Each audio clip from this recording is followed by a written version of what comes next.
Here's Brody Brazil. Let's talk about a potential public vote on the Howard Terminal Ballpark project, because you are likely to hear a lot more about this in the coming days and weeks. But here and now, I think it's very important to establish that this vote may not be what you typically think a vote means for the city of Oakland. And we'll dive into that in detail here in this video.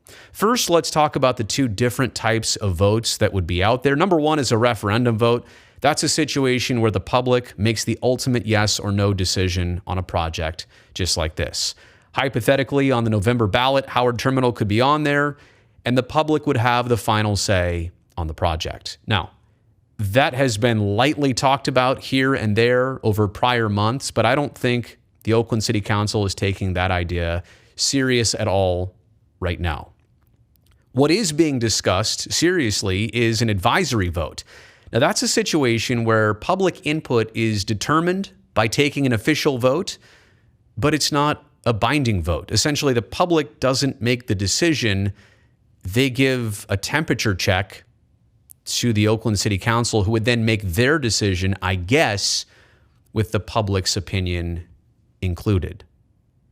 Now, either one of these is a difficult situation, not just for the project, but also for the city of Oakland. Again, there's so many layers of what needs to be understood about making a responsible vote here, to the point that Oakland's Mayor Libby Schaaf has already called any type of public vote like this, like either one of these, a stall tactic to the project. And it brings up the bigger point here. Howard Terminal is so complex, and the elements at hand here and the details to vote on. It requires background and context, and that's what city council members have been doing now for prior months, gauging information, being able to ask questions. They have the access to go out and make informed decisions. And that is kind of the concern, that if this goes to a public vote, is the public fully informed on the very critical decision they're about to make? For example, does the average voter comprehend IFDs and payment structure? What is an infrastructure financing district, honestly? Do you know right now? Could you explain it if you had to? Maybe you can. But can most others? How about the shipping forecast? Understanding the capacity right now of the Port of Oakland, future uses there, future port usage around the rest of the Bay Area. Can Howard Terminal and the 50 acres be used responsibly for something else? Is the public up to speed on that? How about when it becomes official, what does the community benefits agreement say between the A's and Oakland? Does the average voter comprehend that? Or the environmental impact report? It's been out for months. It's been public. It's also more than 3,000 pages.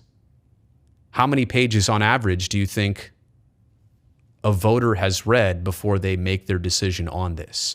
And not to mention ultimate financial analysis before a vote is to be determined. So either way, you could see there's a lot going on here. So a public vote, it's understandable why a lot of people feel like a public vote would lead to more misinformation, more confusion about this project. It's beneficial, but it's also creative and complex. A delay on the project, which, things do happen, but it could lead to months. And most importantly, a cost of up to $1 million. The mayor said that any kind of vote could cost the city of Oakland $1 million alone in just making the decision. So in retrospect, if a public vote were part of this process from the inception, like if you knew that it was going to be the public deciding on this project instead of the city council, okay, there could have been a preparation for this. There could have been, an approach by everybody involved to understand that the public really needs to be informed.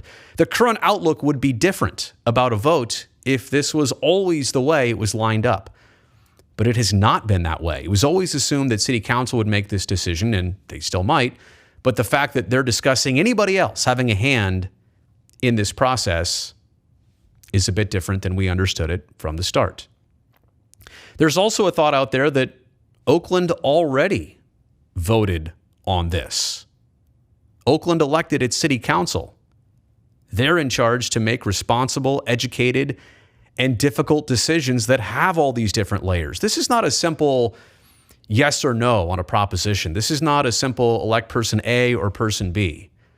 This is thousands of pages of documents and multiple different entities. There is a lot going on here. This is a heavy, detailed decision. And so the analogy is like this. If you're Oakland City Council, like they've been studying this project for months, almost a year now, would they attend a chemistry course all summer long? And then when the final exam came around, they'd say, hey, you know what? You're my friend. I trust you. You make this decision for me. Too tough for me to take this final exam. It's one way to look at it. Here's another way to look at it. You want me to stick to sports? Okay. How about this? Should A's fans be the ones to make trades, sign players, and even manage games from the dugout? I mean, they watch a lot of games, right? They should know what they're doing, and maybe some could actually do it, right? But the answer is overall no. For the best of the team, you want professionals making the complex, difficult decisions. Now, fans obviously have their feedback, their input, their say, public opinions all around. It's known how the public and how a fan base feels about its team, no question. But in terms of the day-to-day operations of running a baseball team, any baseball team, yeah, fans just don't do that because they don't have the background or the resources on it. So you kind of get how those two things are connected. Hopefully that helps you understand what a public vote on Howard Terminal is all about. Again, it's just not what you might be expecting when you'll hear more about this conversation in the coming weeks.